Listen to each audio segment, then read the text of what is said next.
এটা তৈরি করেছে হামজা না কে? আল্লাহ। ইন্নাল্লাযীনা আমানু ওয়া আমিলুস সালিহাতি সায়াজআলু লাহুমুর রাহমানু ওয়াদ্দা। নিশ্চয় যারা ঈমান আনার পরে ভালো ভালো কাজে আঞ্জাম দেয়, এই যে ভালো কাজ থেকে আমি এই পর্যন্ত এসেছিলাম।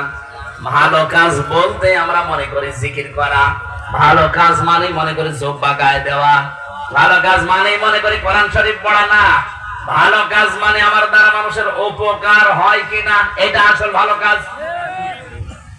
যারা ঈমান আনার পরে ভালো ভালো কাজে আঞ্জাম দেবে, তাদের প্রতি আলাদা এই সৃষ্টি জগতের ভেতরে মহব্বত তৈরি করে দেবে কে?